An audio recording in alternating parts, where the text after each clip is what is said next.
शिवपुर राज्य का एक गांव था रामगढ़, जहां रहता था एक परिश्रमी युवक अर्जुन। वे खेतों में काम करता था और अपने छोटे से घर में अपनी इकलौती बहन राधिका के साथ रहता था। अर्जुन के लिए उसका परिवार राधिका ही थी। उसने बचपन से ही ठान लिया था कि राधिका की शादी वो इतने भव्य तरीके से करेगा कि सारा गांव देखे। एक दिन खेत में फावड़ा चलाते समय अर्जुन का मित्र बबलू आया और बोला, अरे अर्जुन, पता चला मोतीलाल ने चौधरी सत्यापल के घर चोरी की है। और उससे जब पूछा गया चोरी क्यों की, तो उसने कहा मजबूरी थी।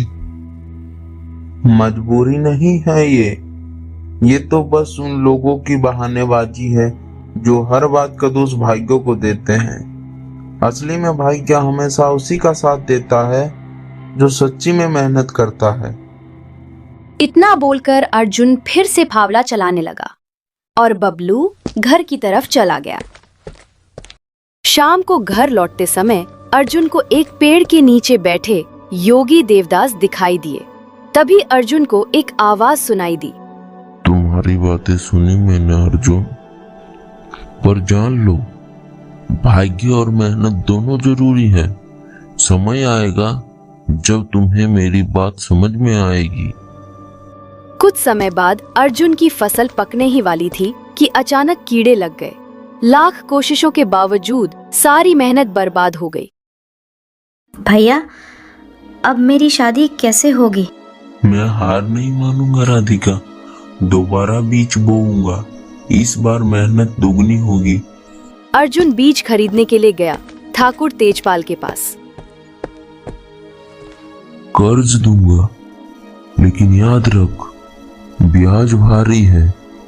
नहीं चुका पाया तो खेत मेरा। अर्जुन ने कर्ज लिया, बीज बोया, फिर से मेहनत की, मगर इस बार भी वही हुआ। कीड़े लग गए, खेत भी चला गया। अब घर में राशन तक नहीं बचा। भैया, क्या अब मेरी शादी कभी नहीं होगी? मैं महाराज चंद्रवीर के पास जाऊंगा, वो दयालु है। अगले दिन वो महाराज चंद्रवीर की हवेली की तरफ जाने लगा। उसने महाराज चंद्रवीर से मदद मांगी, लेकिन महाराज ने मदद से इनकार कर दिया। बाकी किसानों की फसल ठीक थी, केवल तुम्हारी खराब। या तो तुम झूठ बोलते हो या तुम्हारा भाग्य खराब है। निराश लौटते समय अर्जुन को एक मृत व्यक्ति झाड़ियों में मिला। हाथ में एक चमकता हुआ हीरा था। अर्जुन मन में सोचने लगा, ले या ना ले। अगर नहीं उठाऊंगा तो कोई और उठा लेगा। क्या मैं अपने जीवन को बदलने का मौका खो दूं? वह हीरा लेकर शिवपुर के एक जोहरी के पास गया, जिसने उसे कम कीमत और तानों से अपमानित किया। गुस्से में अर्जुन ने धक्का दे दिया, जोहरी मर गया। तभी वहां आया नरेश और बोला, उस मरे आदमी को मैंने मारा था, वो मेरा साथी था। ये हीरा मेरा है, राजकोष से मैंने चुराया था। अभी ये हीरो की पोटली तुम रखो, मैं कुछ दिनों में आऊंगा लेने। नहीं माने तो कह दूंगा कि तुमने दोनों की हत्या की है। अर्जुन डर गया। उसने हीरा और कुछ स्वर्ण मुद्राएं ले ली। अर्जुन ने राधिका से कहा, महाराज चंद्रवीर ने इनाम में ये मुद्राएं दी हैं।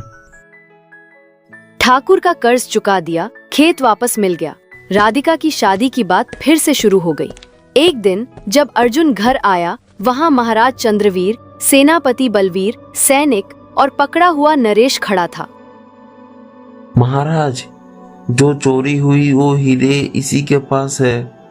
इसने मेरे साथी और जोहरी दोनों को मारा है। महाराज, मैंने गलती की, पर मजबूरी में।